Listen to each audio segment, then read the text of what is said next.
Almost round tripped you there. All right. So, welcome one, welcome all to DeFi Crypto and Airdrops. I am Mike, aka Veteran Crypto. You might have seen me on X or other channels. I usually today I do interviews, but with all of the news that I'm seeing about XRP and Ripple right now, I feel like it's and I don't want to make this sound like that I'm all knowing on this topic, but I feel like it's my responsibility to be the adult in the room because all I see in my feed, and I'll show it here in a second, but all I see in my feed is just nothing but XRP and Ripple news. And it doesn't bug me at all. The issue that I have with it is every single post is misleading. It does not give accurate information on what is going on with Ripple, XRP, the XRPL, and RLUSD. So I'm not going to convey this in a way that is either bullish or bearish on XRP, Ripple, or anything. I am just going to state the facts. Full disclosure, for 5 years, my top holding was XRP. I was in the top 2 or 3% of holders for like 5 years. I had 40,000 XRP and I held all the way up until it got its pump last year, almost a year ago, and I sold at $2. So you can think what you want about that I'm just salty because I sold and it went up to $3 and whatever. I don't care. I got out, I got into other projects and made a bunch more money. I'm not worried about it. You can think what you want. Please, I'm asking you to keep an open mind. Listen to what I have to say, do your own research, and if you find that I'm wrong, please let me know. I post on X constantly trying to educate people on this topic. And all they do is throw insults. And I'm like, can you please just not, I don't care. You can insult me, whatever. But can you please just come back with some sort of rebuttal and cite your sources? Oh, look who's joining us. We got the Druth joining us. Let me add you to the stream here. Actually, here, let's do this. Yeah. I'm seeing, am I taking over the whole camera here? Or? Yeah. I wasn't sure if you were going to make it, so I wasn't set up super well. There we go. Okay, there we go. All right, here. All right, there we go. Okay, now, so what I was just telling people, and you know this, Drew. You've known me for years now. So I'm trying to convey this in a way that is not bearish, it's not bullish, it's just these are the facts about XRP. And you know that for years I had a massive amount of XRP. I had 40,000 XRP. It was my top hold and I was very bullish on it. And I'll explain why really quick.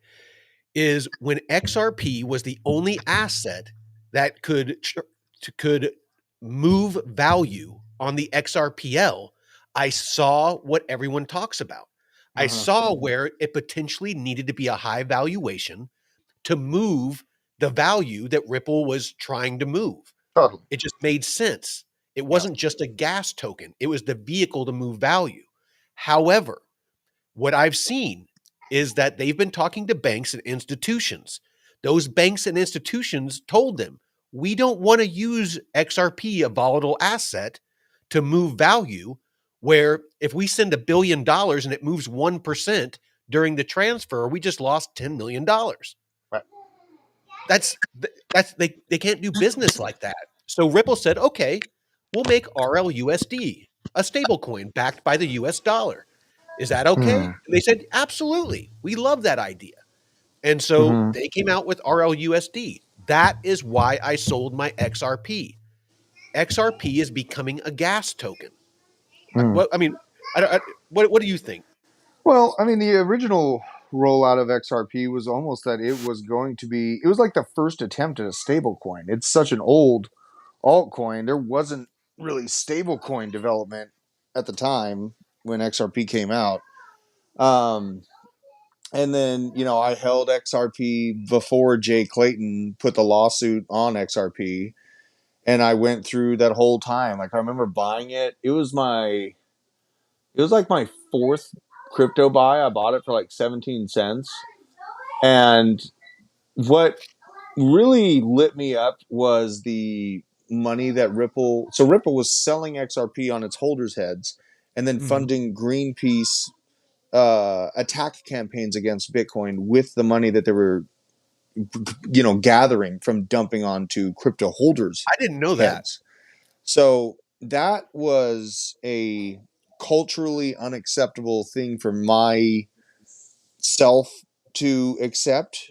And so beyond that, I mean, yeah, like Ripple as the tech, it seems to be, it's cooked in through Volante, but Volante is only one specific part of the entire FedNow system. And when I really got to thinking about it, I was like, why in the hell would the banking cartel allow a private blockchain Mhm. to control their backyard? They, like, all the hope of what crypto can do in the world can't shake the idea in my head that basically banks are going to try to retain control. And it's pretty much what we see happening right now is banks are jockeying and positioning to create private transfer networks that they can tokenize assets, but Mhm. have the ability to hide those assets. Because do you really think that Blackstone and BlackRock want everyone to realize that they're dumping single family houses and going into Section 8 housing, right? Like, is that something that's going to be on chain that everyone's just going to be able to see? So the concept of it makes less and less sense to me as I go through this. But I will say this. I was thinking about this in the shower after I did some boxing this morning. Mhm.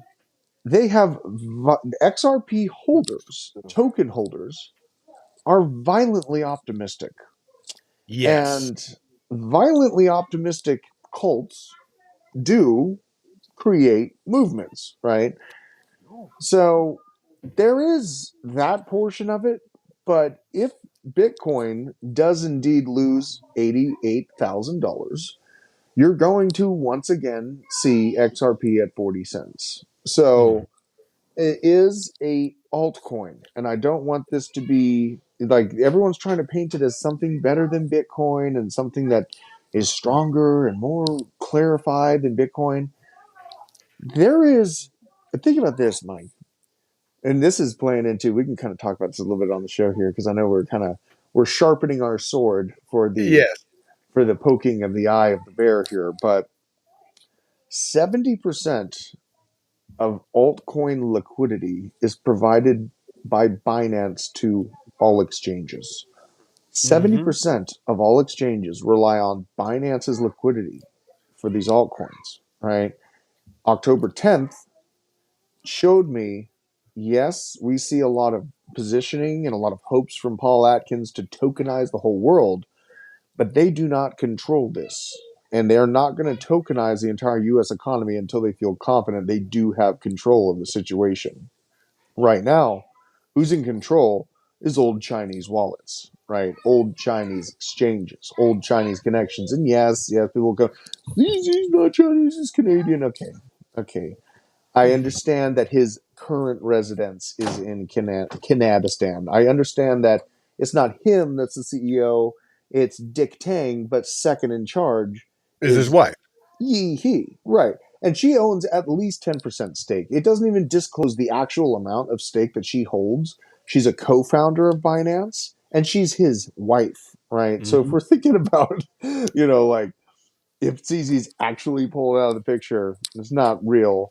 Um, and yeah, man, like the pressure to buy XRP is simply derived from the The mass hype. psychosis. Yeah, Yeah. it's if for any new person in crypto that finds an interest in crypto, they're going to type on YouTube crypto, Well, and they're dude, going to look. get. Yeah, let me see this. I didn't search for XRP at all. Look at this. Mm, XRP post. Bitcoin, XRP, Ripple, XRP, right, Ripple's at the White House. right. Um, I see. Freaking I'm in there Ripple though. derangement syndrome. You go down to mine. I had a You great with one. Algo and XRP. Which one goes you in know, the trash? Right. yeah, David Schwartz. A post from him. It's like my whole feed is Mm, nothing but XRP, right. So that's what and new none of it's accurate. comers, None of right? it. Newcomers. They're bombarded with that information.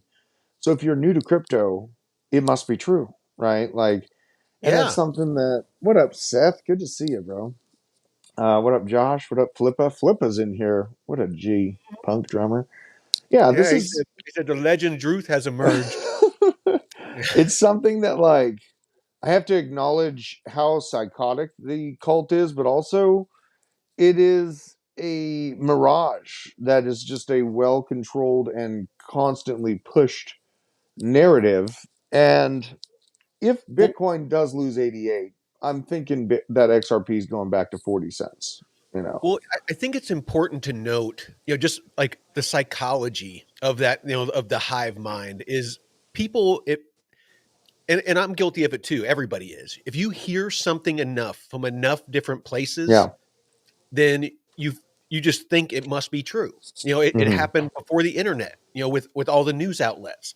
Hmm. Whatever you heard on the news, and you've seen those little videos where it has all the different newscasters all saying the same thing, and Hmm. then like it shows more of them and more of them, more of them. And it's basically a script. And that's pretty much what I see with XRP. And that's what Yeah. concerns me so much. And I'm going to explain it something real quick. So if you look at this pie chart, and this is on rwa.xyz, this is Hmm. a third-party platform that is an aggregator of data. This it looks at things like like the XRP Ledger to get its data, and what this tells us, and this isn't me guessing, this isn't something I built. This is RLUSD, the stable coin that is on the XRP Ledger, and that is on the Ethereum mainnet. 80%, over 80% of the RLUSD is on the Ethereum mainnet. So at no point does it even use XRP, not even as gas. Now there's 20% left that's on the XRP ledger. Everyone today was posting about MasterCard and how bullish it was for XRP.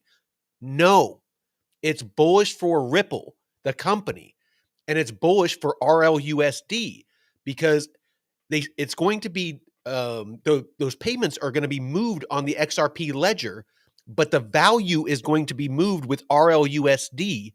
XRP is a cheap gas token in that use case, and it takes 0.00001 XRP per transaction. That's like with all the value that MasterCard moves. I did the math. That's $1.9 million a year for all the transactions. And that's if all those transactions were $1 transactions. I like gave it a moonshot when I did the math. So it's not even close to 1.9 million. You need to That's understand. insane that you broke down the math like that. I mean, I think that you're the only. And you know what? You're probably the healthiest person to talk about this because I'm a little bit more polarized because of the climate moves that Ripple did, right? Yeah, yeah. Um, and me and your relationship actually started with me yelling about XRP and you being slightly annoyed but listening because you You were, woke me up, dude. you know, and now you're teaching me about some of the pain that they're about to experience. And what you just explained is it's not necessarily like heinously bullish for Ethereum, just this RLUSD thing, but it does say something about the staying power of it, of Ethereum. And, you know, it's something that Ripple owned 80% of the supply when it came out, highly centralized, and they've used this in the past to basically just fund themselves out of the lawsuit. It was good that they fought the lawsuit with that money to a degree, but it was at the expense of holders, and that's why the chart flatlined for all those years. And now they have some hype, and they were hoping for that continued velocity. And like I was thinking, like even in like a general bull market, if XRP could hold number 3 or 4, and we had a normal alt season, if they could hit $4 or $5, but we do not have a normal alt season on our hands, folks. Like we don't, No. absolutely not. So, that new project that you tipped me off on, Canton yeah, Network. we got I did a deep dive video on Discover, and I know you got the info out yesterday about it. Good on you for doing so. And that's kind of the cool part about our network is like, you're busting the alpha out first, and then it flows uphill to the big channel. But at least we're both getting the information out before the token releases officially, on spot trading at least. But Canton is a more logical potential. I also bought a little bit of Linnea.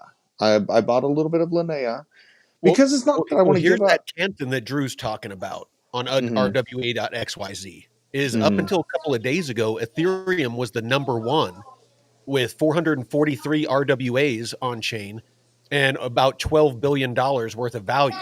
Mhm. Canton popped up 2 days ago, has Mhm. almost 9,000 RWAs on chain Mhm. and almost $400 billion of TVL. It dwarfs Ethereum. Their token is going. You're interested.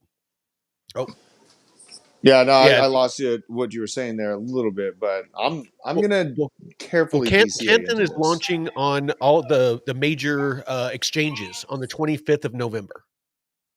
Perfect. Yeah, I'm gonna be carefully DCAing into it, right? Because I don't Yeah. want to like buy the front end. No. Usually, when these things release, the front end is like the insiders with the token selling it down, and It's a then fair launch.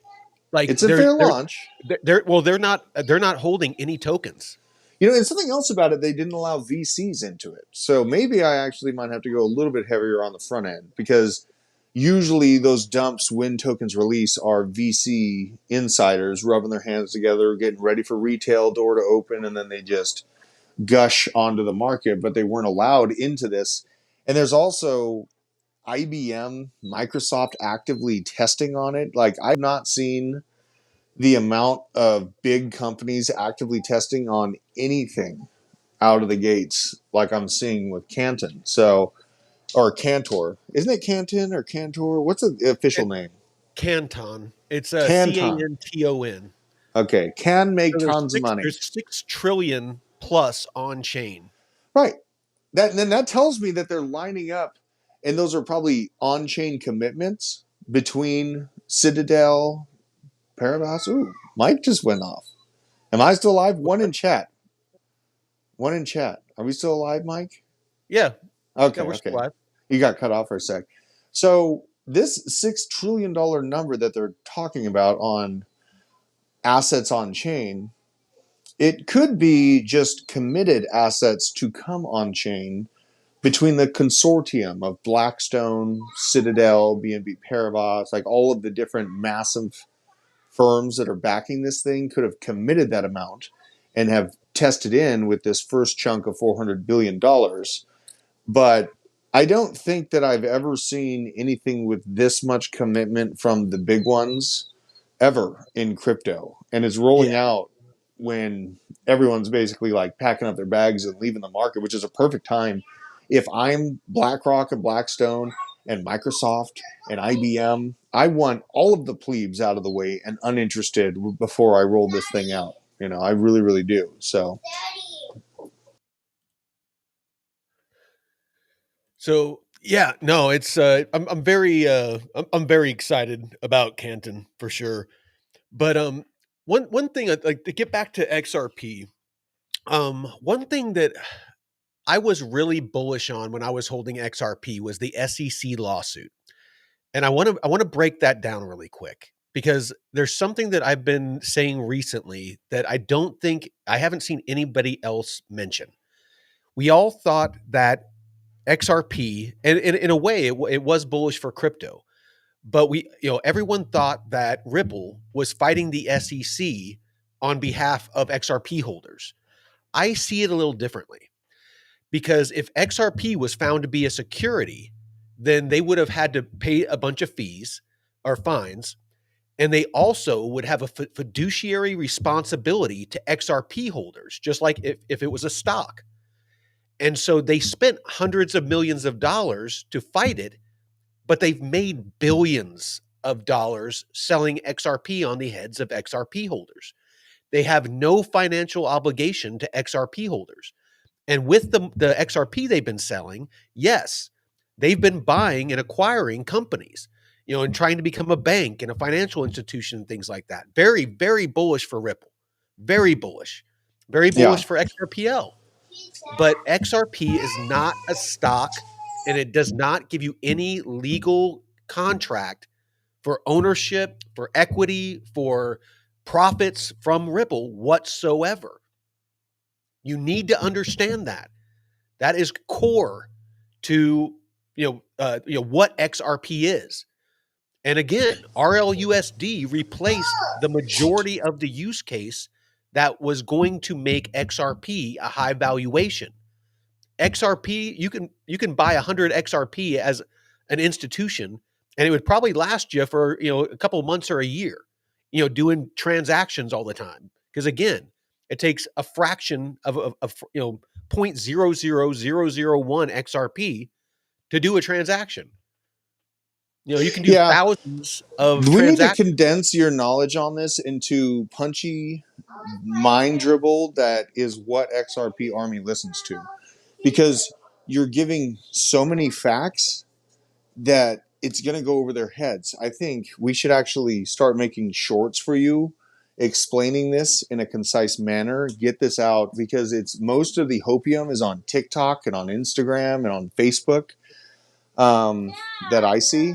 And you're dropping absolute truth bombs right now, and statistical truth bombs that people really, really need to hear this information. The attention span is been so dwindled down for me. That's what I experience with viewership. For new people coming in, they just want to hear it's going to the moon, or this is why it sucks within 30 seconds. And it's hard to explain everything that you just did within that time frame. But I think me and you should work together to script it out and make it happen, because this is stuff they need to hear, man. This is stuff that they need to hear. And I'm not saying this out of hate, for XRP holders. I'm not trying to FUD your bags. I'm trying to save you from being exit liquidity. I was telling people to sell XRP at $3. I sold at $2. I was telling people sell at $3 and get into other projects. Even if XRP, none of this stuff that I was saying was true. It already has such a massive market cap. You would have been better off getting into other projects, getting into Arrow at 30 cents, and gotten another, People what I mean? Yell at me and they say that I left so much behind, and it's I got it for 17. I cheated 90% of it for 70 cents. I still have a couple hundred tokens that I forgot to sell in some side wallet. But I was able to get my first aerodrome buy with that money, and liquidity was 18 cents, right? And now I've taken profits a few times on aerodrome when it hit $2 range. And so the vast majority of my money that is in these bags is house money at this point, because I've been actively taking profits. If I see a 3 or 4x, I'm leaving just the moonshot level on the table, and then I wait for the dip to come back down. And this coming bear market, there will be a bear market. I don't know when, but your channel and trading, if you can choose your path, either DeFi or just choosing your bias turning bearish and then shorting the market, earning tether, and then buying more Bitcoin as it gets cheaper and cheaper and cheaper into the next. Dude. I can show you how to short any token in DeFi, basically by taking out loans.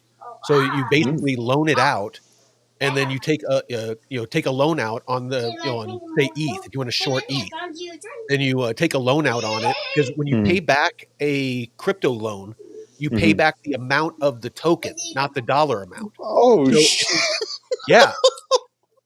Yeah. So you if you take savage. out one ETH and at $10,000, we'll say, and it goes down to $5,000, basically you take out a loan on one ETH, you convert it to USD to lock in the value.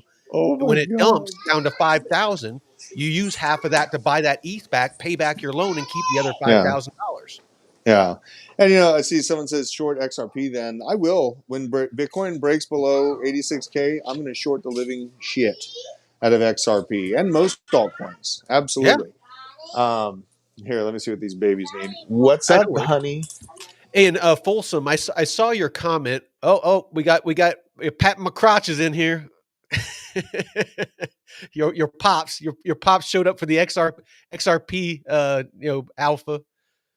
My No, dad's hey, been about XRP for a long time too. We have really good yeah, conversations about it. And he has really low entry points, and it's not like even my family holds this token that I'm sitting here complaining about. Just so we're all clear, and we say these things. People have their own thesis, but it's information. Like me and Mike, we have such an interesting relationship because it's a situationship.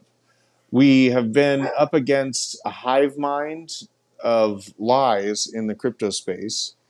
And maybe we're not saying the sexiest things to people at the time, and it's not what they want to hear, but it's something that we're I giving think tough me and, love. yeah, we're giving tough love, and we're saying things that they need to hear, not that they want to hear, because we actually care about people doing better with their bags, right? So Well, it's something I like seeing. well, I like seeing your growth, man. well, take a look at these charts, Drew, and tell me what you see, because I mean you're really good at charts. So I'll just go down and kind of tell you what each one is. So this first one is the number of payments from one account to the other on the XRP Ledger, Mm-hmm. and it starts in December of 2024. Mm-hmm. I mean, does this look like a chart of growth where there's I mean, it looks consistent. yeah. But the thing that's missing here is the massive upswing to $2-3 is not representative with with this chart. It's not there, right? So um, And it's I'm glad you brought that up.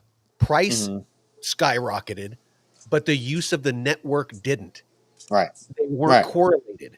And it's right. It's because it speculation. was hype. Hmm. Absolutely, absolutely. And it's like we have to think back at what caused that major pump, dude. It was the SEC case, but also a it wasn't a staffer, but it was someone within the White House that's actually a lobbying agent for Ripple that somehow got the information to Trump's internal team to include XRP in that crypto reserve asset tweet. That crypto asset reserve tweet is what caused the real juice to start flowing into XRP because people were ready to just fucking hammer in and start speculating on it. Mhm. And then it was quietly revealed that Ripple and Brad Garlinghouse are in the doghouse with Trump now and can't even get a chance to speak with him Mhm. because Trump found out that a person that literally lobbies for Ripple was the Mhm. one that was behind that additional XRP add on to his crypto reserve asset tweet. This is Mhm. reality, and this is the situation at hand, and it's likely why Ripple got their little donation in for his ballroom, and they're trying to put a Mhm. flower on the table. But notice the only Makeopa. right make Hopa, but the only person that was allowed to speak at the White House to the president about crypto infrastructure was Sergey Nazarov of Chainlink. Yeah. That's the only person that was allowed to speak. Brad sat right next to him, cocked all the way to the cows come home. Didn't have a chance to speak. You could see he had his hands folded, his body language was curled up, and he knew that he is not at the seat. He is not at the big boys table. Though he was represented there and he paid for his chance to be at that table, he wasn't allowed to speak to Dissent or Trump when they were talking about crypto regulation. So it's just crazy times, bro. It's crazy times. Yeah. So here's the next chart. So this is XRP payment volume from one account to another. Mm-hmm. Same thing. It was more active back in 2022, 2023 during the bear market than it Mm-hmm. is now. Mm-hmm. Absolutely. Absolutely. And Folsom is saying some real stuff like most of these altcoins are vaporware, right? Yeah. Most altcoins are vaporware. And think about how many altcoins or meme coins are out there now. There are 25, 26 million different coins out there.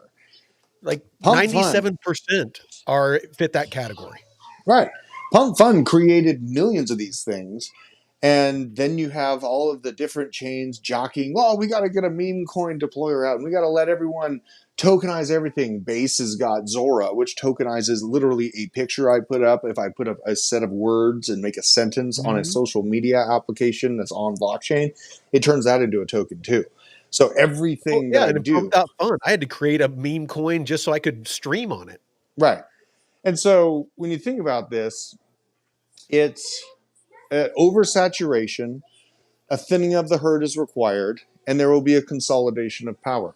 Just like the dot-com bubble, it wasn't all 10,000 tech companies or the internet companies that were popping off during the dot-com bubble. It Mhm. was 30, 40 different companies that even had a chance to continue developing and accelerating into that massive, massive upswing that eventually did come for the internet and the dot-com explosion. Mhm. But through the process, there was a lot of blood, and there will be blood here in crypto. Oh, Absolutely. absolutely. No, it's gonna be exactly like the dot coms. There's gonna be Mm, maybe 5% of these companies, if that, that are gonna, survive the culling. right. And what Folsom was saying is exactly right.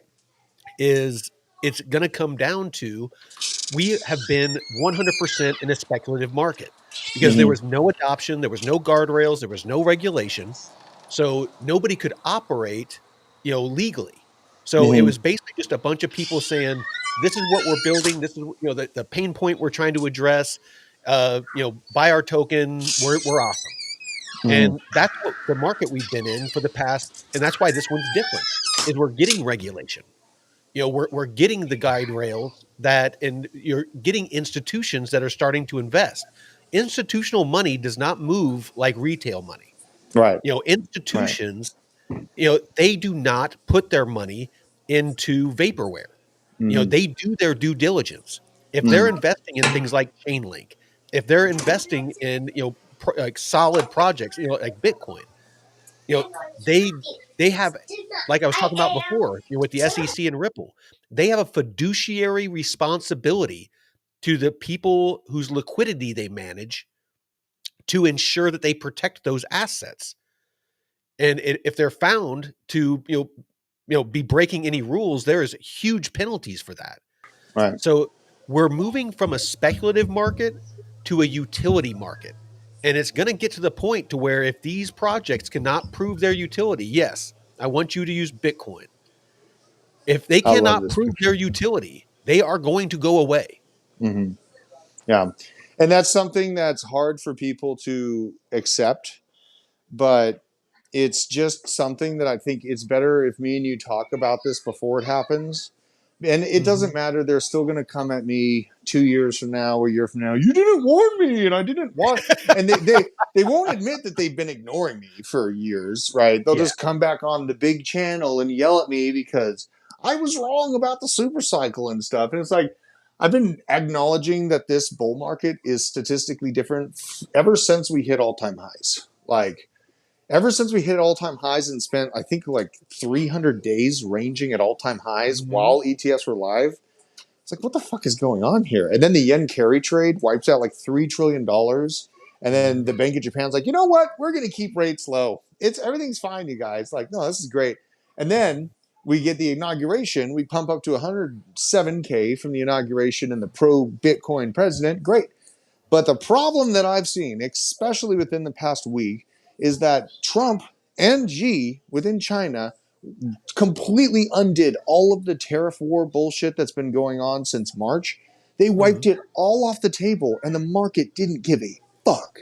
It did not care at all. And I'm sorry for cursing, but the market did not I don't care, dude. wince. On this channel, freaking, we're Okay, free. okay. We're free to Yeah. talk and say whatever the fuck we want. So the market didn't care. It didn't pump. Like, instead it dumped the moment that it like smelled any sort of bearishness. Bearishness is moving the market now. So we need to think nasty, we need to think greedy, and we need to use the DeFi know-how that you have with gain and essentially shorting in DeFi. But then also, as I am a trader, and I'm a very profitable trader, even in this dog shit market, which I'm super excited about because I can't wait for this 4-year cycle. If it is still in place, I am going to absolutely slaughter all of these altcoins on the way back down and earn a ton of tether and then buy more cheaper Bitcoin with that. And nothing sounds more delicious than doing that to me. So Absolutely. yeah, I mean, Bitcoin's going to $1 million in 10 years, and that's conservative. So it's like, if I can see this market collapse down to $70,000, $60,000 for Bitcoin, that's back up the truck moment. And I haven't had one of those in a long time, right? Like, I haven't had a back up the truck moment since the yen carry trade situation. We are at a time frame where this should be, on a time frame basis, the top for Bitcoin and crypto right now. So if we have some sort of fake out and we are able to breach past essentially $108,000, make it back up into that old trading range we have, and then rinse and repeat this ball under the water type action that we've had at each range, 70,000, we pump, I got to go this way. So we're at $70,000, we get pushed down from the end carry trade, boom, and then we go up to the next range. Same thing, inauguration, and then we kind of level out, and then the washout from the trade war, boom, we pump up when we touched 75K again. Now we're at that moment where we've been ranging, and now we've dropped down to the previous range high, and if we do not get that little boop, then it's a boop the other way, right? And so we just have to be men about this situation. We have to grab our ball sack, think sack nasty, and short it in different mechanisms to earn more. Do DeFi when the market's boring, the ranges are tight, the yield will be great, and then you move on, right? Yeah. So it's just a thing. It's just a thing. Absolutely.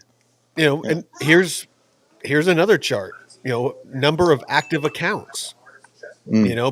Back here in December of 2024, there was a lot more accounts. They petered off, and it's been flat ever since. No growth. Yeah, that's scary. XRP burn fees. Back last year, there was all kinds of burning going on. Look at this. There's like next to none being burned now. Right. And another thing, Mike, I have been trolling XRP pretty effectively on Twitter, and I say things that could be construed as like I like it, just to like see who likes it.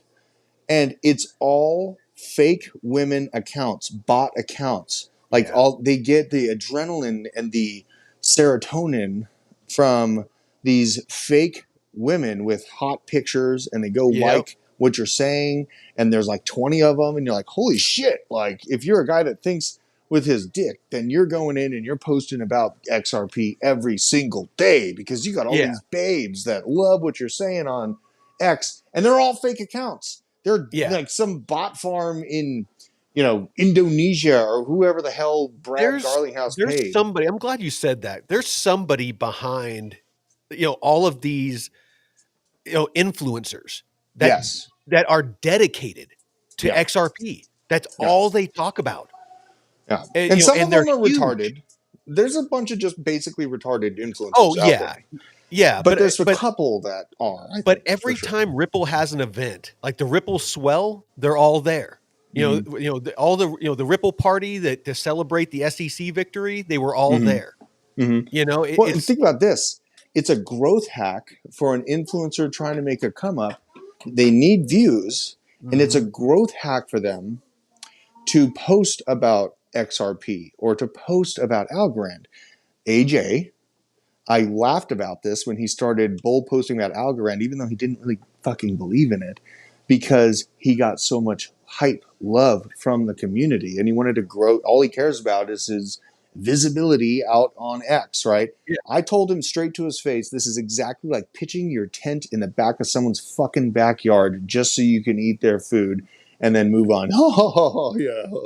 And then now look, I mean, he's just stayed down the same road. He's leaned Mhm. into it because he's seen that it grows his account, right? Well, So, I mean, he who shall not be named. I mean, that's how he, grew the channel. yeah, Um, yeah. I mean, it's, and I see it out there. I mean, me myself, it's like, yes, I would love to get more viewers. I would love to grow the channel, but my integrity is more important. It's Mm-hmm. I'm going to Absolutely. put good quality content out there. Mm-hmm. If people like it or not, if they follow me or not, Mm-hmm. I'm going to keep on. I mean, I've been doing this for free for a year. I just barely monetized a couple of things, Right, right. but I do this. It's a labor of love for me. Yep, This isn't, I'm never going to get rich off doing this channel, right. but I am going to be able to help people and educate people on crypto and help them avoid some of the mistakes that I made coming Yes, into crypto, and some absolutely. of, navigate this minefield of, endless hype and tokens and, everything else. Yes. And, it's just so crazy you bring up the XRP section that used to be every single day on that show, bro. Me and Johnny were responsible for setting up the rundown every morning and then picking the stories. And it got to a point where I just fucking refused to write it in there. I was like, I'm sorry, I didn't find anything out there. Because you don't need it every day. And like every single day, even when everything was in the gutter, you would Yeah. see some massive coin telegraph XRP bulls are ready for the next market before everyone else story. And every single day I was the researcher and in charge of organizing those. So I would show up very early and basically see what media is doing. And it just dawned on me, this is a fucking psyop. This is a psyop Mhm. that is purposely being put in front of people to lead them the wrong direction. So, God bless them if they make a cult strong enough to bring it to a $400 billion market cap. At this point, I fucking doubt it. With how this market is going, I completely doubt that that's going to happen. It's just an insane time. It's an insane time, bro. It's, yeah, it's, I don't get it. But I can scroll down all these charts and they're all the same. They're all, either, on a down slope, or they're just flatlined almost. Mm-hmm. Number of transactions executed. Mm-hmm. Over this past year, all this bullish news that you're hearing, supposedly bullish news about XRP Mm-hmm. hasn't affected the XRP at all. Right. Here's this one. Number of successful transactions. Same thing. Mm. This one here, number of new accounts activated, a couple of spikes, but then immediate declines. Right. There was more Right. going on last year. Well, and think about this: the Number of angle average for them, transactions per ledger, they want to number of closed replace ledger. Swift, right? You want to replace the most powerful, largest money transmitter on the planet. You're just gonna take them over, right? Like that's retarded. It's not going to happen. Like unless No. you feel like so. Like, I don't know how else to break it to people. We got to bring the hard R retarded word back for this Yeah. situation as well. I think making bullying great again is a focus that I'm really kind of starting to lean into because people need the truth, and oftentimes, it comes through bullying. So, Yeah. I cannot stress enough. And you know what? I need to back up a little bit. Let me explain what each item is, that's part of this conversation. So you have Ripple. Ripple is the actual company that Brad Garlinghouse is a CEO, and they're the ones that are talking to different banks and institutions, and they're the physical company. So mm, that's Ripple. XRP, or let's actually XRPL, is the actual blockchain or the technology that the information and value moves on. So, kind of like Ethereum or Bitcoin. Ethereum is probably a better representation of it. It's where everything happens, the XRPL. XRP is the gas token. So just like Ethereum, it's what you pay to use the network. It's the toll that you pay to use the highway. Think of the XRPL as the highway. XRP is the toll that you pay to use the highway. Now, It used to be that XRP was the vehicle that moved the value or the information. Now it's RLUSD, except in very specific cases. So in USD backed assets, like USD to USD backed assets, it uses one. And then if it's non-USD backed assets, it uses the other. But it's a very small portion of what is being done. And I highly, highly suspect that that is going to change here in the near future. Because again, institutions and banks do not want to use a volatile asset to move value. And then RLUSD is a stablecoin that is backed 1-to-1 with the US dollar so that it's in compliance with the Stablecoin Act, to where it actually is legal to use by US institutions, US banks for, its use case. So that's what each of those are. So it's very important to not conflate or confuse how those interact with each other, because Ripple can do huge things and their valuation can go through the roof. They could take over the whole financial, network across the globe. That does not mean XRP is going to go up. Again, there's RLUSD to move the value. XRP doesn't need to be a huge valuation as a gas token that's as cheap as it is. And you know what's so fucked up in this story is that Chainlink is the one that they have to pay CCIP fees to even do it anyways. That's so jacked up. That's why, like, when I saw hard-sided real partnership with Swift, I was just like, I'm going in. I'm tired of this hoping about XRP dethroning everything. And that's where my conviction, because I bought Bitcoin, Ethereum, my Bitcoin is 4K, Ethereum is $180, XRP was 17 cents, and then Chainlink was $1.90. And I bought all four of those with size. But then when I realized what had really changed and who was actually going to be the underlying winner in global transaction crypto involvement is Bitcoin, Ethereum, and Chainlink, right? So in that order is how I view the structural and systemically important cryptos that are out there right now. And obviously Binance is the Chinese side of crypto control, which is still very, very strong. And the Chinese may well just make sure that this 4-year cycle rinses and repeats the same way, even though American markets think, oh, we're going to tokenize these high rises and this is the new paradigm. It would be pretty hilarious for the CCP to dump a ton of Bitcoin on American markets right as they're trying to get this going. And then the hammer will come down on regulatory framework and likely won't include decentralized systems, right? Because they're not going to allow it. Me and you got a show coming up here soon that we're talking about where we're going to pull back the curtain on a pretty big player that's been dumping Bitcoin. I got to come on for that. I'm just setting up my board. No, I mean, me and you have been talking about doing that episode. Mm-hmm. Yeah, I mean, and it's we're going to be poking the eye of the beast with that episode. Yeah, it starts with a B, it ends with an ants. Yeah, it's something that needs to be dealt with. And what Raoul Paul is not taking into account, the banana zone idea, is the fact that Wintermute and Binance still control altcoins, right? They still control this setup. So until that changes, it's basically going to remain the same. I mean, I think Chainlink is going to be able to escape out of that. New things like this Canton network is why I bought a little bit of it. I bought a little Linnea because who's working with Swift is Chainlink and Linnea as of right now. Linnea is, for all intents and purposes, Consensus, which is a very old school power mechanism company within the Ethereum network and the Ethereum development in general. So they're the winners, and so I'm taking small little risky plays on them. I'm fine with it.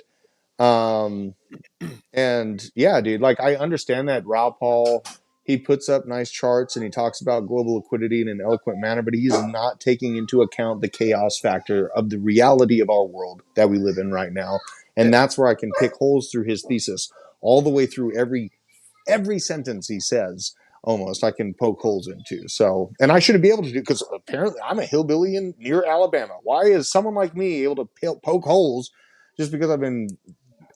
I don't want to go on too much of a rant about Rand, but I'll let you. No, go ahead. No, I was that Charlie. Are we on RWA.xyz? Yeah. Yeah, dude. I want. When's the Provenance coming out? Is that coming out at all? When is Provenance coming out? Have you So looked at Provenance? I haven't done a deep dive on it yet. That was kind of next on my roster that I was actually thinking about doing tomorrow. Jeff is traveling, so he's not going to be able to be on.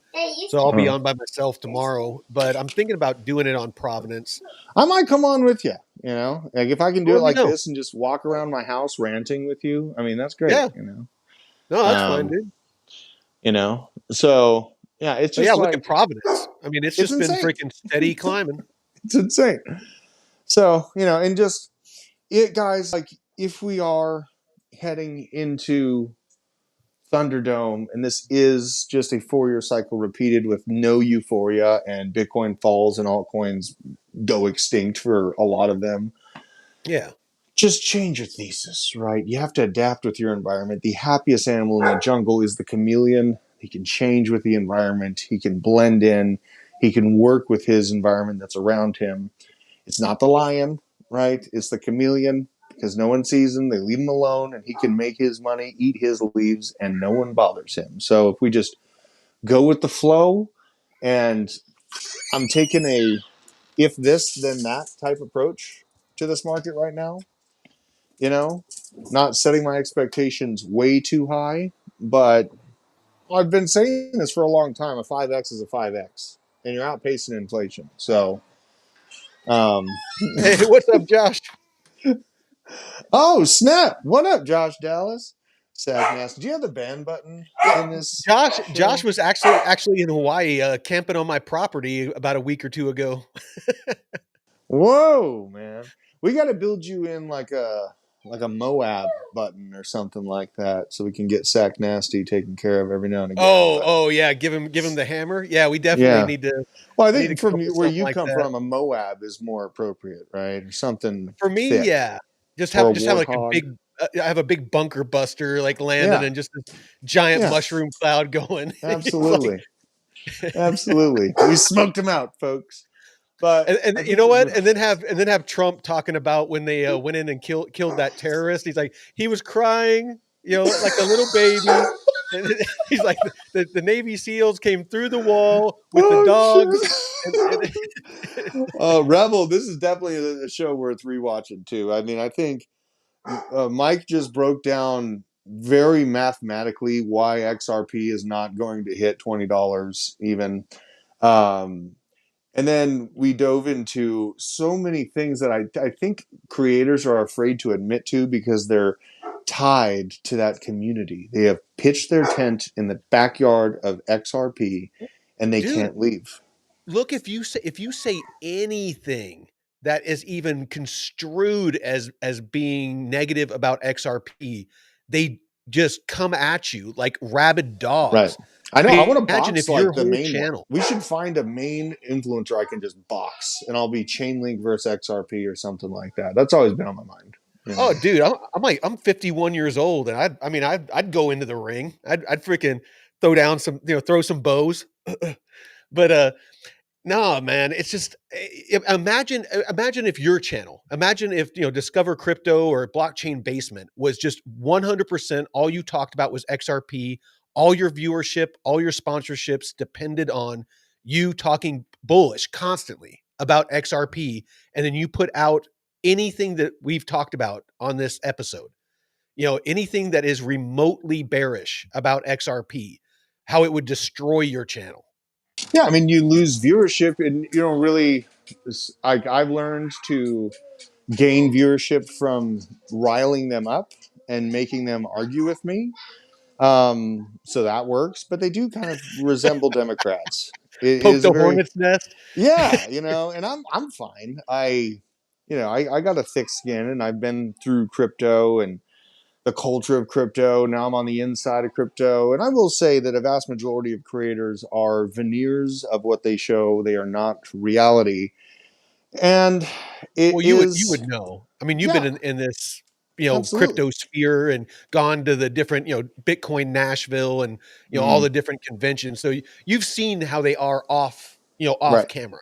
Absolutely. I mean, I get to hear about them crashing out about how bad things went. Like I used to handle ATB, and I got a Rolodex of hundreds of these Mm. influencers, and I was the production director, so I was the guy running the cameras. Just because, like, I came up in crypto from just A investor, researcher. visionary to researcher with Yeah. Hit Network, and then just by design of necessity, I learned how to run the cameras. And then it came to a point that one day that TJ had to go deal with some serious shit. He had Hmm. to stand up off the stand at Blockchain Basement. I was the guy on the camera, and everyone's in the room like, "Are we still having a show?" I'm like, "Fuck yeah, we're having a show." And so I take the controls. I You're, take the you're like, I'm controls getting and I called up to the go. big show. I know. And so I like, and I had never hosted anything before. I'd been a music, like I'd sang for years on national stages. So I have a familiarity with large crowds and things like that. Yeah, you don't have stage fright. Yeah. Right. I didn't have, but it was exhilarating. And it was a hell of a time. You're like Ace Ventura. Put me in, Yeah. coach. And I just sent it and it worked. And so, that's been my experience growing through crypto. And it is something that I still have that baseline, just raw research and truth approach. Gosh, my daughter is just going absolutely crazy right Oh, now. Honey, it's honey, all honey, good, honey. dude. It's your Hold on, let me family. mute real quick. You take for a sec. All right. Yeah. So yeah, I mean, actually, really quick, let me address something. I had one of our people in our community had a question earlier about liquidity pools. Are you still here? Um, Victor, are you still here? I don't want to explain impermanent loss and stuff, and unless you're going to get the alpha from it. So Victor, let me know if you're still around, and I'll explain what we were talking about. It's a little bit of a complex topic, so actually, you know what? I'll just explain it, and I'll let you know that I did it on here. So what you were asking is if you go out of range, and let me pull it up real quick. I'll actually just pull up the conversation so that, all right, where are we at? Oh, yeah, DeFi questions. There we go. All right. So now this is the pool that you were in. Now, this is a wrapped ETH USDC pool. So ETH has dumped and it is gone out of the bottom of your range. So right now, you should be all in on wrapped ETH. So right now, you're basically hodling whatever ETH you have. So you currently have $742.19 of ETH. So if ETH goes up, that number is going to go up all the way up until you go back into range. Then, and it's, so you might have like 800 or 800 and something dollars at that point. But as you get back into range and it keeps going up in this range, it's going to start selling off that wrapped ETH into USDC. As it hits the top end of the range, you're going to be all in on USDC. And if it keeps going, you're missing out on, any price appreciation. You're going to be basically locked in on USDC, whatever that dollar amount is. Now, your question was if you rebalance down here. So you can do what's called a snuggle rebalance, and you can move like whatever this top end range, price is. If you keep that the same, and you move this bottom end so you're back into range, basically what you're going to do is sell just enough wrapped ETH to get you back into range and earning again. But you're not going to lock in all of the impermanent loss. Just enough to get back into range. That's one thing you can do. The other thing you can do is just hodl. And that's why I'm always talking about in these pools. If you believe in the assets, it's easier to do this. Wrapped ETH is Ethereum. As long as you're bullish on Ethereum, you're hodling a bag of Ethereum. Okay. when the market goes back up, Ethereum's going to go back up. Don't sweat it. If you want to keep earning, that's one thing, but don't worry about being out of range if you're in like a Bitcoin pool or an ETH pool or it's a good solid asset. Don't sweat it. So I hope that answered your question, brother. Very based, Mike, as always. Jesus. So many things to think about for people. Maybe you tuned in, you clicked on the link because of Mike's wonderful clickbait. We discussed some Gotcha, fucker. we got you. Okay. And if you've made it this far, first of all, I commend you for hearing something that is against your paradigm because you've made it very far. The idea of intelligence is being able to take new information and adjust accordingly.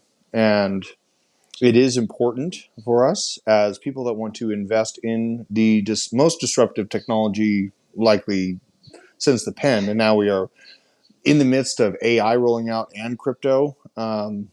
It's a lot to take in. It's a lot of information to take in.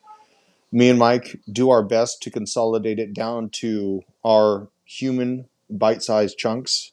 And it takes a lot of work and a lot of research to do so. And Mike does this because he cares about you, right? Yeah. He cares about you. And I do get a paycheck as an independent researcher from Hit Network, but TJ allows me to take aim at anything that I want to. I am not beholden to anything. That's really cool of him too. It is. It is. I've never imagined, and I don't think I've ran into a single crypto company that allows that to happen. TJ is literally the only person that I've ever seen as a business owner in crypto that allows me, a content creator and a researcher and a show director, to take aim at anything that I see as necessary that given day. And it's really allowed us to bring the truth to people. And I think that that is something that more people need to hear than ever before in crypto. There's shell shock. There's confusion about what just happened with October 10th. I'm telling you right now, there's a systemic risk that Binance poses to altcoins. There's a 10% ability that they have on any given day to dump Bitcoin by 10% because of how much Bitcoin and control they have with liquidity. It is a major risk. And of course, Michael Saylor would not respond to me on my hard question I gave to him. How are you going to change the world if Binance controls your bags, bro? Right? So that is something to think about. He has a big chunk, but he still has chunks of debt, right? Cubic zirconia. Oh my God. My diamond hands turn out to be cubic zirconia. Yeah. I want to meet your dad someday. Dude, really he is so awesome. Like he gave me a great childhood. He helped me understand what it meant to grow up in a great home. And I've been able, through what my dad and my mom showed me, through their, abilities to work hard to give me and my brother a good house, he helped me break legacy level trauma with people that are now in my life that thought that family structure and family love and long-term outlooks on family wasn't a reality. And now I have 4 kids, a beautiful wife, and a scary legacy of that there's nothing good out there, completely shattered from the framework and the groundwork that my dad laid out when I was a child. So shout out to you, Pops. Shout out to you. That's awesome, man. So I'm going to put these kids to bed. My daughter's got a question here. She's raising her hand. So all right. What's her question? Oh, hold on. You got an answer for me, honey? You see, Remy keeps saying "shut the f up." Oh my gosh. Okay, I got to go deal with this. Remy's being spicy. Oh my gosh. All right, brother. Well, you have a good night, man. All right, see you, get a hold of me tomorrow, and we can talk about the show. All right, I'll see you, man. He's refusing to put her hands in the water. All right. So that's the truth. That's he's I love that guy. He definitely he's the one that actually made this channel possible. So I've been watching the Blockchain Basement and Discover Crypto for years, and started working with them a little bit, helping them out with some research and things like that. Back when they had Hannah on the basement, and they had Nick and all of them, and yeah, I got into DeFi, got really knowledgeable about it, and he went to bat for me and talked to TJ about letting me take over, this channel and rebrand it. So, thank you, thank you to TJ, thank you to to Drew for that. But anyway, let me know if you have any questions in the chat. I'm going to really drill in because I genuinely want people to just, if you hold XRP, fine. If you're bullish on it and you feel like it's a long-term investment, I'm not trying to talk you out of it. I am just wanting to make sure that you're knowledgeable about what XRP, what Ripple, what the XRPL, and what RLUSD are, and what their roles are in Ripple's offerings. And because a lot of people, I see it all day long while I'm engaging on X, is people don't understand. They haven't done their own research. They saw a social media post that got them hyped up. They bought. They immediately went and found, just like I did. I'm not immune. I went and found, and I won't name the channels because I don't want to seem like I'm trying to talk bad about people. But you know who I'm talking about. There is channels that are dedicated to XRP, and it's a confirmation bias. And so I went out and I found those channels because I wanted to learn about XRP. And so I listened to them, every day, every morning while I was drinking my coffee. And they just would say nothing but bullish things and get me excited about, XRP, and get everybody excited about XRP and, how it was going to, take over, and the switch was about to get flipped, and, all those buzzwords that they're always using. At some point, when I was watching Drew on the blockchain basement, he said something, and I honestly, I couldn't tell you what it was, that clicked with me. And I was like, you know what? I'm going to do my own deep dive on it. I'm going to look at how this all works. And it was right around the time that it was, I'd say, a couple of months before they launched RLUSD. And they hadn't announced it yet or anything like that. And I was looking into it, and I ran across some articles that was talking about that they were potentially going to be launching a stablecoin. And immediately in my mind, I was like, okay, so if the reason that XRP needs to be a high valuation is because there's only so much XRP, and if it's having to move trillions and trillions of dollars of assets, per day, because it's taking over the financial system, then XRP needs to be a high valuation. Otherwise, it won't be able to handle the volume, of the liquidity that's moving across the XRPL. So, that's why I was bullish on XRP. Then I heard that they were launching a stable coin. And with that switch flipped in my head. And I was like, okay, so if banks and institutions have told them, we don't want to use XRP because it's volatile. And again, and I use this because it's nice round numbers. If you're going to, if say I'm going to buy a company from you, and the deal is done, you're sending me the funds, because you bought it from me. So, you're sending me the funds, and you use XRP and the XRP Ledger, and you send me $1 billion. And at some point during that, transition, that transaction, XRP drops even 1%. And we've seen how quickly, crypto can move. If it drops even 1%, 1% of $1 billion is $10 million. So whenever, I forget which way the money was going, whenever the money gets to me, we'll say, you're sending me the money, and the money gets to me, and it's $10 million short of what we agreed on. Do you think I'm just going to be like, oh, well, that's the cost of doing business? I'm going to be like, no, where's the rest of the money? Where's that 10 million? Institutions and banks aren't going to stand for that, to lose $10 million. And that's just on a $1 billion transaction.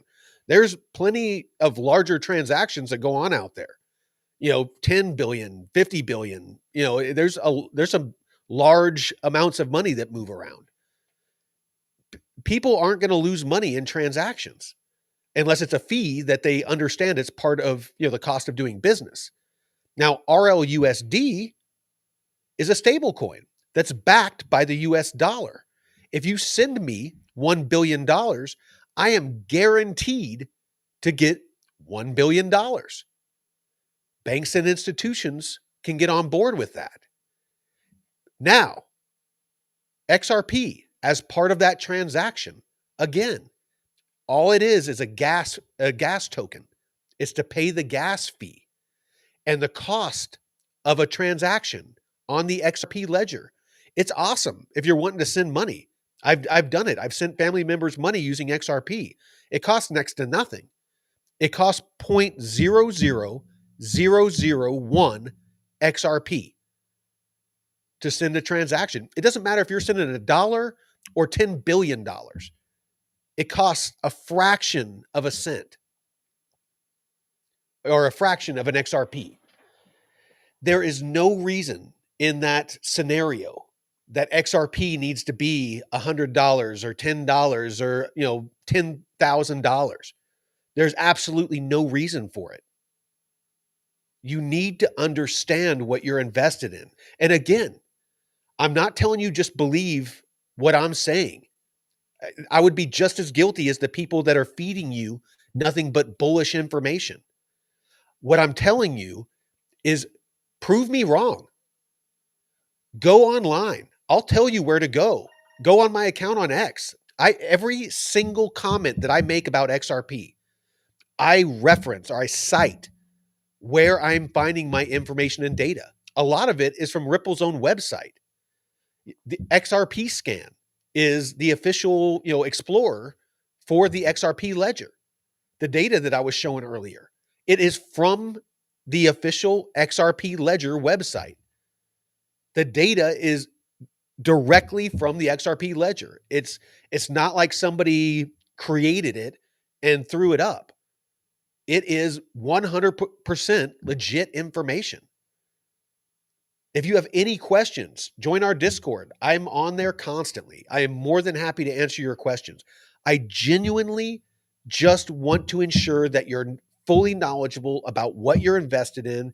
And if after that, you want to be all in and have every ounce of your money in XRP, I wish you the best. And I hope I'm wrong and I hope you get rich. I genuinely, honestly do. My heartburn is that I see the comments that people make on these posts about XRP, and it's obvious they have no clue what they're invested in.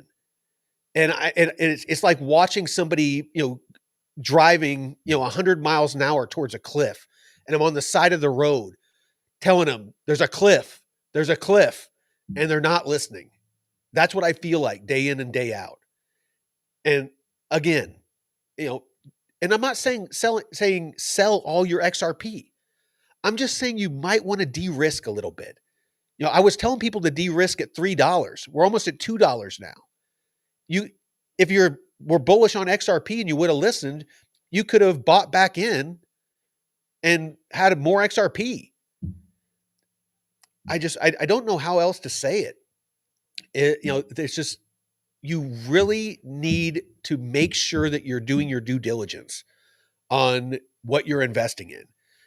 You can't just throw money at things anymore. I mean, in past cycles, before I was involved in crypto, I mean, I got in at the end of the last bull cycle. I have yet to see, huge returns. I mean, I saw like a 3 or 4x on my, on my XRP and my H bar and, all those ISO tokens that I was holding through the bear market. Because when XRP initially pumped, the rest of the ISO tokens pumped with it. And I sold all of them. I had Algorand, I had H bar, I had XLM, I had, XRP. I had the whole family, and I sold them all. And that's when I got into DeFi.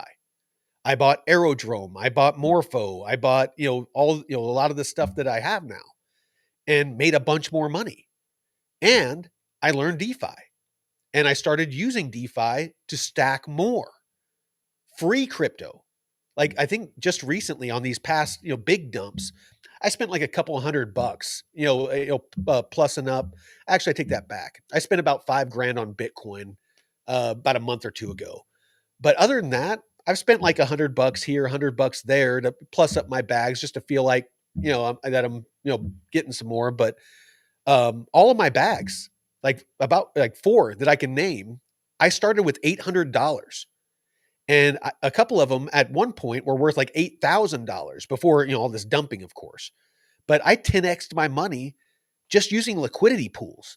Like Plume, I started out with $800 and used Uniswap before Plume mainnet went live.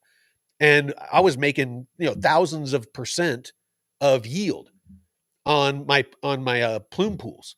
My brother did the same thing, and a bunch of people in our community did the same thing. We built like huge bags of Plume. I have almost 100,000 Plume now.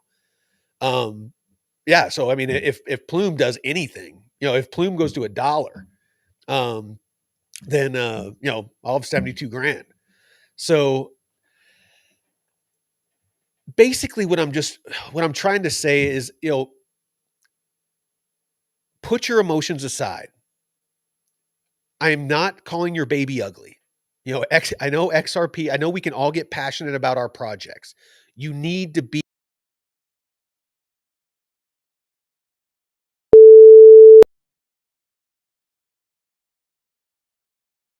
negative information, bearish information about your projects.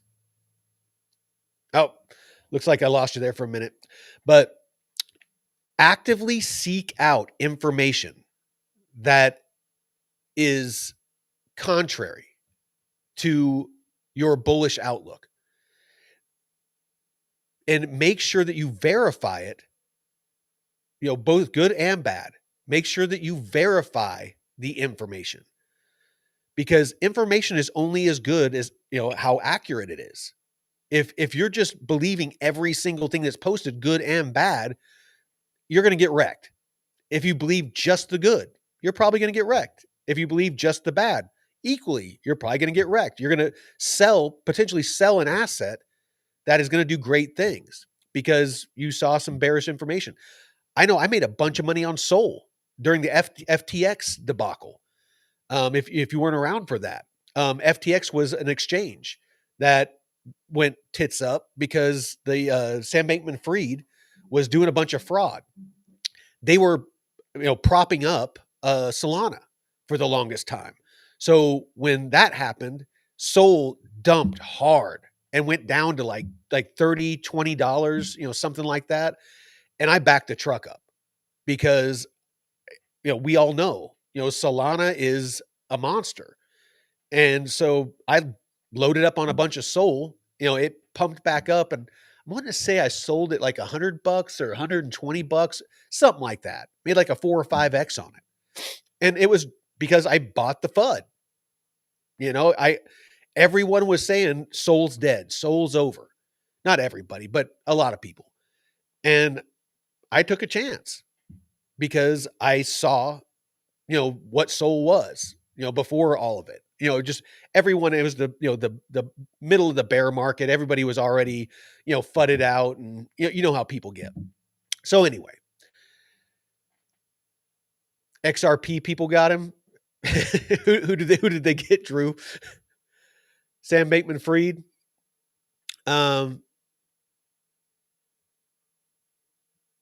Oh yeah. Drew's gonna fight Raul Paul. Man, I can pretty much guarantee that you'd beat him, man. What do we else we got here? Sack Nasty. I'm gonna go with Raul and say 1 year to go. Got to take some profits now and breathe for a bit. It's gonna been a long run for me. Yeah, I feel you, Sack Nasty. Everybody out there, I feel you. Up until recently, I owned no Bitcoin. I could have been buying Bitcoin back, and I think it was like $16,000 at one point during the bear market. If I would have put all of my money at the time just into Bitcoin, I'd have like 4 or 5 Bitcoin. And I'd have like a couple $100,000 right now. It's what, in hindsight, it's what I should have done. But in my stupid mind, again, I'm not always right. Make sure you do your own research. This was early on. But in my mind, I was like, stack all these alts because Bitcoin might do a 3 or a 4x, but alts, will do like a 10, 20, 30, 50x. So I'll make a bunch of money. I'll sell it all. I'll wait for the market to pull again and I'll buy a bunch of Bitcoin. That was my mentality. I've made some good money, but it's Bitcoin honestly would have been a much safer bet. And it's what I tell people nowadays is if you're new to crypto, just buy Bitcoin. With the majority of your portfolio, do some DeFi with it. You can lend it out, make a little bit of money with it, and use that yield. And then, use a small portion of your portfolio, maybe, 10, 20, 30%, whatever your risk tolerance is. And, get into some alts, some good, strong alts, Chainlink, Ethereum, things like that. And then, potentially DeFi, stake it, lend it out, use liquidity pools, full range liquidity pools, things like that to, lever up so that you can, earn more. And with those profits, take a percentage of them, 30, 40, 50% of those profits, buy more Bitcoin. The rest of it, you build those bags, those alt bags, so that you can, have more liquidity to earn more yield. And as that grows, you make more yield. You might start out where you're only making $100 a month, and then it will turn into 200, and then it will turn into 400, and then it will turn into 800. It's a marathon. It's not a sprint in DeFi. If you want to try to make quick money and use a very small portion and play with meme coins, that's fine if it's 1 or 2% of your portfolio. If you want to try your hand at trading, it's very, very complex, but there's some really good people out there. Frankie Candles is a good one. Drew has gotten really good. Kelly Kellum over at BitLab Academy is really good. Jason Casper, really good guy. But it takes a large time investment to get good at trading. DeFi is easy. If you do it right. So hodling is the easiest. Buying Bitcoin and just hodling it is your best bet. In DeFi, I always tell people, and there's people that will disagree, and that's fine. But I tell people start with lending, because if you're lending, really your only risk is wherever you're lending it, the platform, if it gets hacked or something. I like non-custodial platforms. It mitigates that risk. But with lending, you have full exposure to price appreciation and depreciation. So if the asset goes down, you fully feel it. If it goes up, you fully, you get all the profits. But you're always earning yield. So you're always stacking your bags. Staking, same thing. I don't like staking if there is like a couple of week cool down, like if you want to remove your liquidity and you got to like put in a request and wait a couple of weeks to get your liquidity. I don't like those. If it's 24 hours, 48 hours, or instant, I'm in. But staking and lending, your best bet. Price appreciation, you earn yield. It's like a savings account, that a high yield or a high interest savings account. It's great. If you want to get into liquidity pools, look at full range pools. Full range pools, it doesn't matter what happens in that pool. You're always going to be earning yield. You might only be earning 20 or 30%, but you're earning 20 or 30% APR on your assets for doing nothing but depositing it. You can go about your life. If you have lending, staking, and full range pools, you don't have to watch anything, really, for the most part. I mean, you check on it once a day just to make sure everything's cool. But you don't have. You can go to work. You can take care of your family, be doing yard work, take a vacation where you're, go out camping where you're not going to have internet connectivity, and 90% chance, 95% chance when you get back online, all of your assets are going to be there. You're going to have more assets than you did. It's just, it's going to print you money. That's the power of DeFi. Now, if you want to, lever up your risk, Absolutely. There's advanced strategies that you can do. And, you can, in the description of this episode and on our channel, there's, we have a bunch of free courses that you can go on our YouTube channel. Actually, I'll show them real quick. So, if you scroll down, there's the DeFi Academy, and this is the bare bones basics. And we'll just teach you, what impermanent loss is, what is DeFi, initially, what is a hot wallet versus a cold wallet? What are the tools that I use to find liquidity pools? What are the platforms that, that I personally use?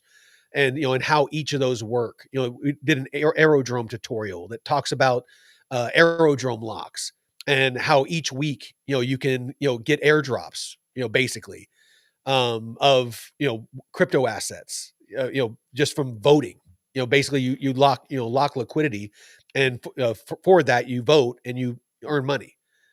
But if you want to go to the next level, Jake Call, who's on our Wednesday show, has his own channel that you can click on here, and he does a lot of really good advanced strategies. David over at DeFi University, the guy is next level, like smart. He actually makes his living off nothing but DeFi. So, he can teach you advanced strategies over there.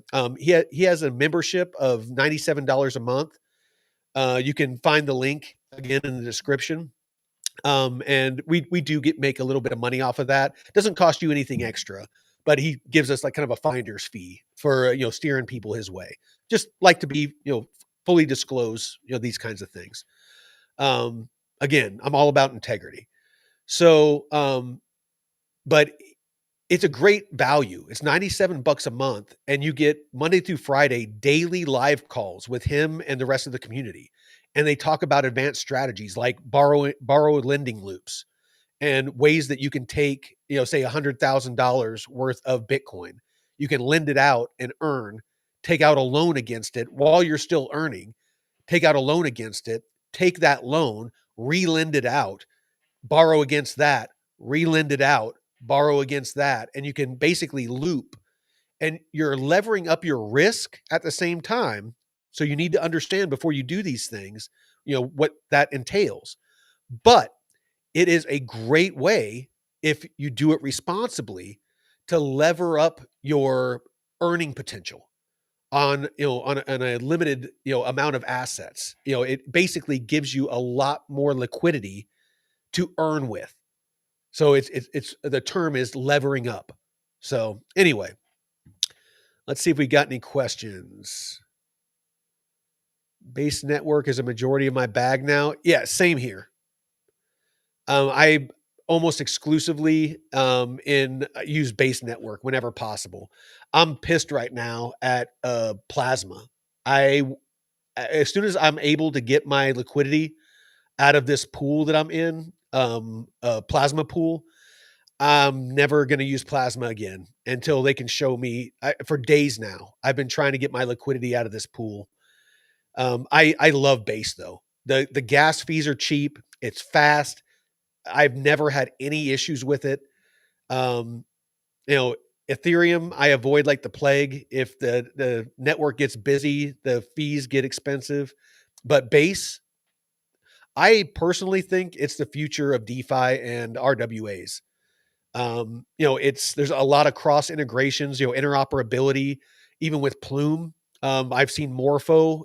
There's, basically a connection between Morpho and Plume.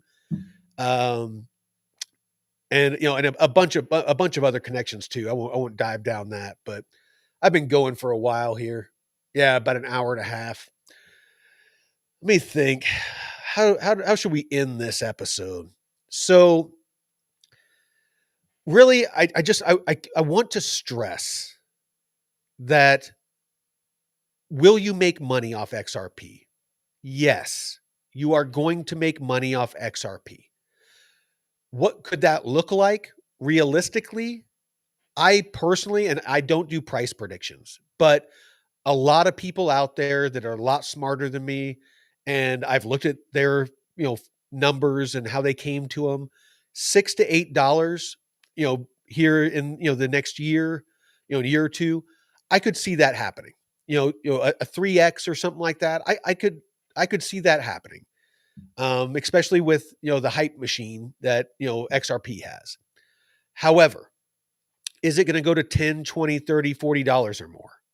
Not anytime soon, if at all.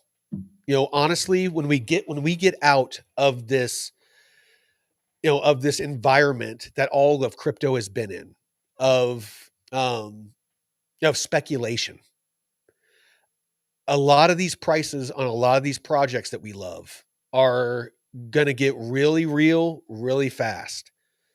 And it's up to us to do our due diligence and understand what we're invested in so that we can be properly positioned. And that includes ladder out strategies, understanding the assets you hold, understanding when, at what price point, have a plan ahead of time, not just when everything starts pumping, I'll figure it out when it happens. Sit down, put pen to paper, build a spreadsheet, whatever you're going to do. And I offer a free spreadsheet in our Discord. If you want to join our Discord, links in the description. And it has like all the automations built into it. You just put in what asset you hold and what percent, that you want to, in what price that you want to sell, to ladder out. And it will automatically, calculate, okay, well, you need to sell this many tokens at this price, this many tokens at this price. It will break it all down for you. So if you want to join our Discord, jump on in there. Great community in there.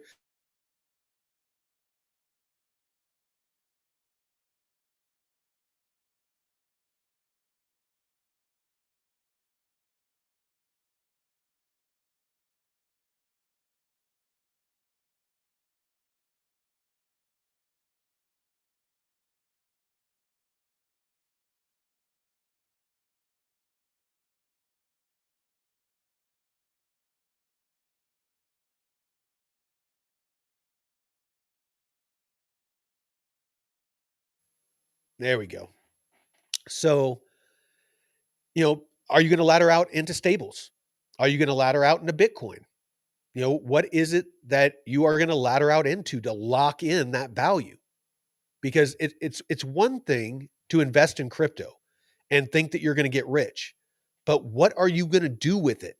Like if you do, like right now, if you opened up your wallet and there was $1 million, other than, maybe pay some bills or pay off some debts or something like that, really, what are you going to do with it? And even then, do you really just want to pay off a bunch of debts, or is there smarter things you can do with it?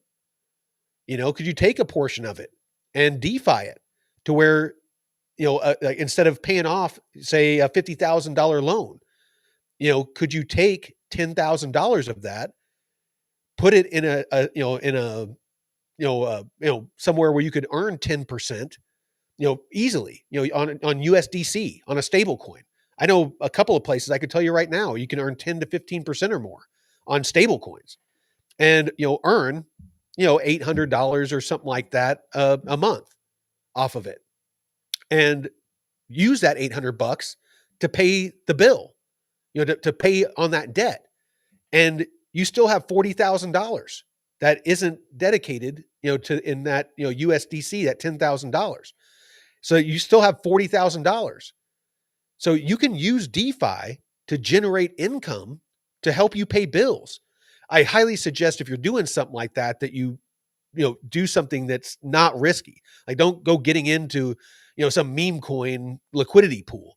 I'm talking, go on to something like Coinbase, where, potentially you have, I believe Coinbase and Uphold, there's a couple of places you can go where if you hold USDC on the platform, you can earn like 5%, some places 10%, yield, just basically like a bank account. And if something happens, I know that Uphold is FDIC insured. So up to $250,000, you're insured. So if something happens, then you're covered. So there's a lot of things that you can do, and you need to plan this out, because I can't stress it enough. I mean, look at the statistics on people that win the lottery, hundreds of millions of dollars, and they're broke a couple of years later because they go out and they buy, Lambos, and they go out and buy mansions and boats and all these, buy their family, members' houses and stuff. And they don't think about the property taxes. They don't think about the insurance. They don't think about, the cost, the bills, the utilities for a house that size.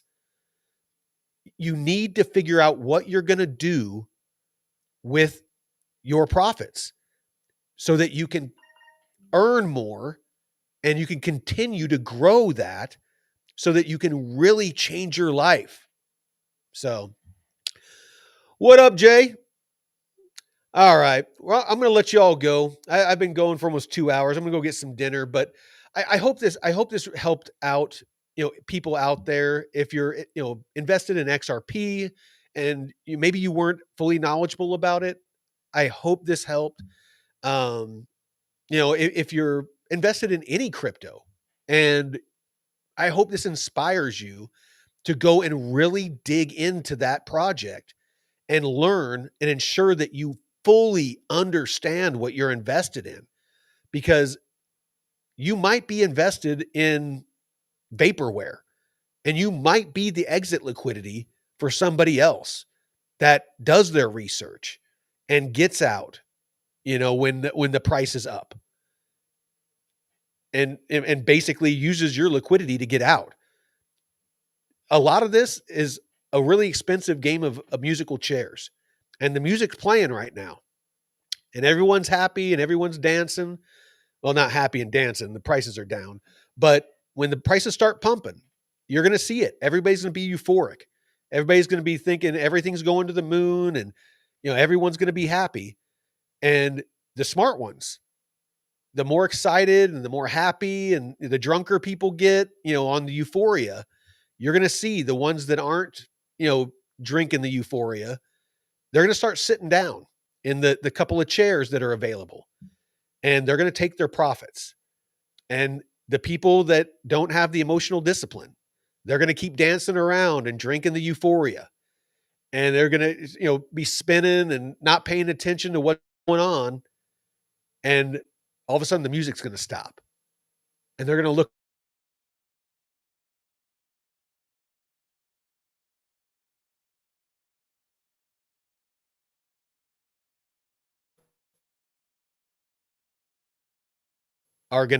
they're going to ride their bags back into a bear market, and all those profits are going to be gone. And hopefully you still have your original investment. If you bought the tops, like if you bought back in December when everything was pumping there for a minute, you might be at a loss, and you just have to take it on the chin and cash out, or you got to wait through the next bear market and hope that the next bull market you can make it back. There's a lot of people that have done that. So I'll leave you with that, but I wish you all the best. I hope you all make a ton of money. And until next time, Veteran Crypto out.